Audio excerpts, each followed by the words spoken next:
Singer Jaguar Wright exposed Beyoncé and Jay-Z to be monsters and to be in cahoots with Diddy, they threatened her with legal action for lying, but it turns out she was telling the truth. Now, Jaguar Wright was one of Jay-Z's backup artists on Unplugged on MTV. Now, in an interview with Piers in October 2024, she accused Jay-Z of being involved in similar infamous activities like Diddy, saying his wife Beyoncé was a partner in those. Not only that, but she claimed that Jay-Z's actions were worse than Diddy's. She said, "For 4 years, I've been screaming not just Diddy, but Diddy and Jay-Z are monsters, and the victim-making machine kept going on." She also added, "He starts little fires everywhere, forces everyone involved to go and carry water, while he sneaks away without a response." Now, she also alleged that Jay-Z and his wife Beyoncé were involved in bad practices, including people against their will and even engaging in questionable activities. Wright further claimed that she had 3 victims right now who are willing to give testimony on not what only Mr. Carter has done to them, but his wife as well. They're a nasty little couple, they do nasty things, keeping people against their will, putting people on planes while they're unconscious, just like Aaliyah got on that plane unconscious, she said.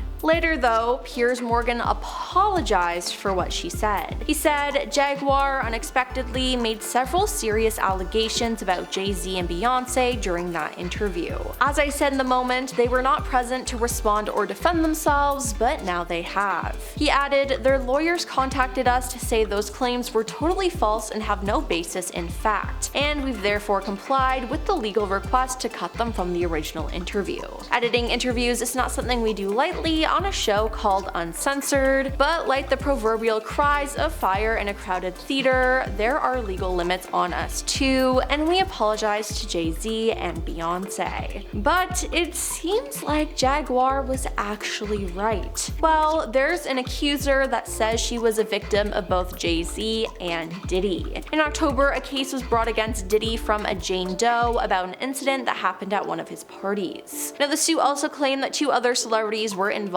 in the incident, a male and female celebrity, and since October, people have speculating who these 2 celebrities could be, but one has officially been announced. It was Jay-Z, as the suit was refiled in December, and it included his name. Now, the lawsuit says in the year 2000, a friend dropped Jane Doe off at the VMAs at Radio City Music Hall. She didn't have a ticket, so she approached various limousine drivers to try to gain access to the show or even just an after party. One driver, the lawsuit says, told her that he worked for Diddy and that she fit what Diddy was looking for. He then invited her to a party after the show and told her to return to his car later in the evening after he transported Diddy and Jay-Z. Later, the driver picked her up, and after 20 minutes they arrived at a white house with a U-shaped driveway. She then had to sign a document she believed was a non-disclosure agreement on arrival to enter the party, which the suit says was filled with celebrities. She then said while there she was offered a drink that made her feel woozy, lightheaded, and felt like she needed to lie down. So she went into a room to rest. Shortly afterwards, the suit says Diddy and Jay-Z entered the room, with Diddy saying, "You are ready to party."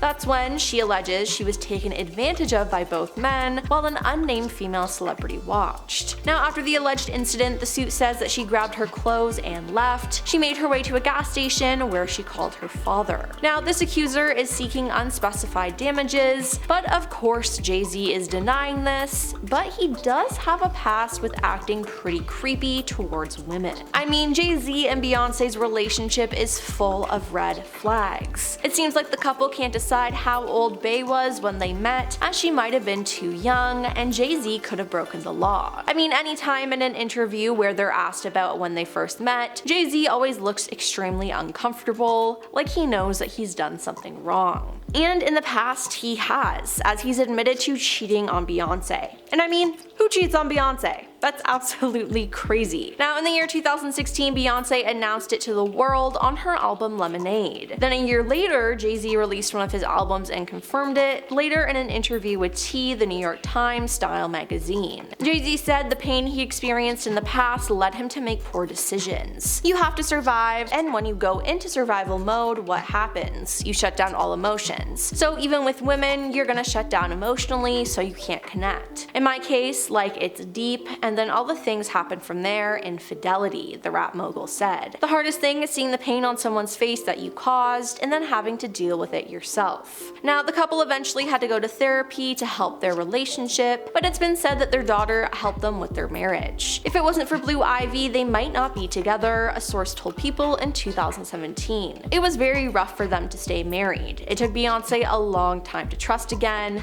She was struggling to move on and forgive, but keeping her family together was very important. What's shocking is Beyoncé and Jay-Z almost divorced once before though. They were trying to figure out a way to split without divorcing, a source told Page 6 in 2014 when they were gearing up for their joint On the Run tour. There are no rings if you hadn't noticed. After a while, Jay was outdoing Jay and Bey was outdoing Bey. Now this makes sense as Beyoncé's sister Solange attacked Jay-Z in an elevator in 2014, which was rumored to be because he was cheating on Beyoncé. Now afterwards, the family put out a statement saying Jay and Solange each assume their share of responsibility for what has occurred. The May 2014 statement read, "They both acknowledged their role in this private matter that has played out in the public. They both have apologized to each other and we have moved forward as a united family. At the end of the day, families have problems and we're no different. We love each other and above all else, we are family. We've put this behind us and hope everyone else will do the same." But a lot of people didn't believe this. Now there's also the fact that this couple are super overprotective and possessive over each other. Actor Tiffany Haddish shared a story with Uncensored in 2018 of seeing Beyoncé's jealousy firsthand. I was talking to Jay-Z for a little bit and there was another actress that was there who was also talking to Jay-Z, she explained. The actress touched Jay-Z's chest and Beyoncé came watching up like, "B," but she didn't say that. But her demeanor, her body from the way she walked up to them said, "Get your hands off my man's chest." Then there's Jay-Z not liking when Beyoncé works with men. In 2003, Beyoncé released the song Baby Boy featuring Sean Paul. Now it was a huge song, but it was only performed live 3 times. Now that year, Jay-Z reportedly banned Sean Paul from performing the song with Beyoncé at the VMAs. Now Beyoncé performed it, but Sean was in the crowd. Now Beyoncé and Sean didn't even film the music video together, as it's been reported that Jay-Z didn't want other men around her. And you know, this isn't the first time something like this has happened, as in an interview, Bun B, who worked with Beyoncé on Check On It, revealed that Jay-Z called during the video shoot and told all the men to leave the set. Yeah, there's a lot of weird things coming out about the couple, and I'm sure even more will come out. But that's all for our video for today. What do you think about Beyoncé and Jay-Z's relationship? Let us know your thoughts in the comments down below, and don't forget to like and subscribe to our channel. I'm your host Emily, and we'll see you next time.